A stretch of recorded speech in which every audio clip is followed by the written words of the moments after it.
तरीन खबर आपको बताते हैं और ये खबर है मुसाफिरों के हवाले से।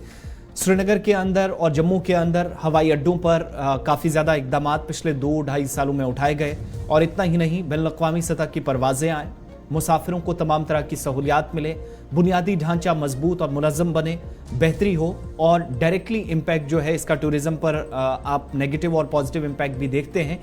ये सारी चीज़ें मद्देनज़र रखते हुए इंतज़ामिया ने एक फ़ैसला लिया और उस फैसले के मुताबिक इंतजामिया की तरफ से क्या किया गया कि श्रीनगर हवाई अड्डे पर भी कई तरह के कदम उठाए गए। लेकिन अहम तरीन खबर ये कि तमाम तरह के इकदाम के बावजूद भी श्रीनगर हवाई अड्डे पर जो मुसाफिरों की आमद होते हैं, इनमें बैनुल-अक़वामी सतह के जो मुसाफिर हैं या गैर मुल्कियों की तादाद जो है वो कम है। उसकी 2-3 वजूहात जो है वो इस वक्त जो इस सूरत हाल पर नजर रखे हुए हैं।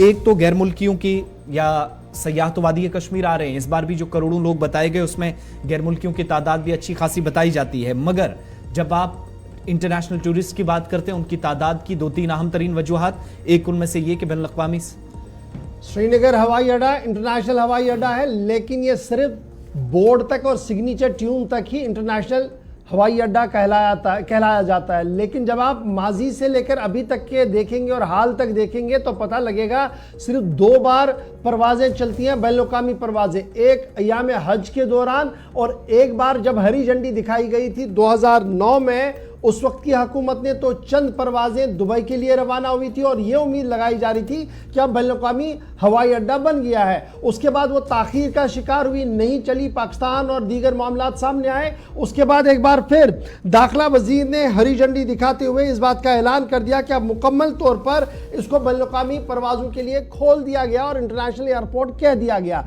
लेकिन वो भी एक सिंबॉलिक फंक्शन तक ही महदूद रहा और तब से लेकर अब तक कोई भी परवाज नहीं आई। अब जब परवाजें नहीं आ रही है तो 2 तरह की खबरें सामने आ रही है, इस पर मजीद बात करेंगे। हम श्रीनगर भी चलेंगे, हिलाल हमारे साथ ज्वाइन करेंगे। एक जो मुंतज़मीन है, एयरपोर्ट अथॉरिटी के जो मुंतज़मीन है, उनका मानना है कि तमाम तर तैयारियां मुकम्मल की गई है, फुटफॉल कम है। लेफ्टिनेंट गवर्नर साहब का मानना है कि माजी के मुकाबले में 300% फुटफॉल बढ़ा है जी फॉरेन टूरिस्ट का, लेकिन उसके बावजूद भी परवाजें यहां से नहीं जा रही। ये तो सरकार का मानना है। और जो निजी कंपनियां हैं यानी जो फ्लाइट ऑपरेटर्स हैं, वो उनका मानना है कि जनाब हम कैसे चलाएं, हमारे पास तकनीकी खराबियां हैं, तकनीकी परेशानियां हैं। और वो तकनीकी परेशानियां क्या है उस पर जरा सबसे पहले हम बात करेंगे और उसके बाद सरकार के बड़े दावे और उस बड़े टैबों पर कि श्रीनगर के लिए इंटरनेशनल एयरपोर्ट है, जिसे अब शेखुल आलम इंटरनेशनल एयरपोर्ट का बोर्ड भी लगाया गया। लेकिन अगर ये श्रीनगर इंटरनेशनल एयरपोर्ट है तो क्या वजह है कि बैनुल-अक़वामी परवाजें नहीं आ पा रही है? क्या वाकई तौर पर इंटरनेशनल टूरिस्टों की कमी है, कश्मीर से लोग बाहर नहीं जा रहे हैं और यही वजह है या कुछ और भी है? इसको जरा परखने की कोशिश करेंगे। हिलाल हमारे साथ ज्वाइन कर चुके हैं। हिलाल, बहुत शुक्रिया जी ज्वाइन करने के लिए।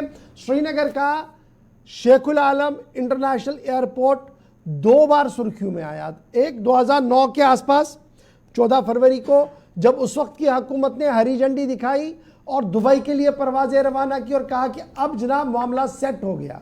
उसके बाद अय्याम हज के दौरान हमने देखा कि इंटरनेशनल फ्लाइट चली, सऊदी के लिए गई हैं वो। उसके बाद मामला अटक गया और फिर दोबारा दाखिला वजीर साहब ने हरी झंडी दिखाई और ये कहा कि अब मुकम्मल तौर पर जी मामला तय हो गया। फिर हमने G20 का इजलास भी देखा, दावे भी सुने।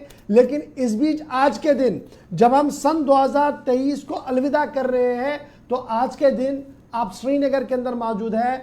ग्राउंड जीरो की कहानी बताइएगा, खबर बताइएगा कि क्या वाकई तौर पर जो टैग लगा है इंटरनेशनल एयरपोर्ट का, क्या वो सही में इंटरनेशनल है या सिर्फ डोमेस्टिक अभी भी है?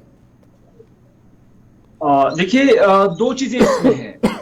इससे पहले जो यहाँ से परवाजें शुरू की गई थी और इसमें एयर इंडिया एक्सप्रेस सबसे पहले साल 2009 में शुरू गई थी, लेकिन बाद में उन्होंने भी अपना ऑपरेशन बंद किया और साल 2021 में गोफर्स्ट वो हवाई जहाज कंपनी थी जिन्होंने यहाँ से शारजाह के लिए यानी यूएई के लिए उन्होंने परवाज बनना शुरू किया था और कुछ वक्त तक वो परवाजें यहाँ से चलती रही। हालांकि जिस स्केड्यूल के तहत उन्हें चलना था उस एतबार से भी बार बार मुसाफिर यही शिकायत करते थे कि अगर आज के लिए वो कोई टिकट बनाते थे तो फिर ये परवाजें डिले हो जाती थी। जब उस वक्त की कंपनी गोफर्स्ट से बात करते थे, मैंने खुद भी याद है कि मैंने खुद भी इस स्टोरी को परस्यू किया था, तो उनका कहना था कि पैसेंजर्स की जो तादाद है वो बहुत कम है, इस वजह से वो टाइम पर उन्हें ले जा नहीं पाते।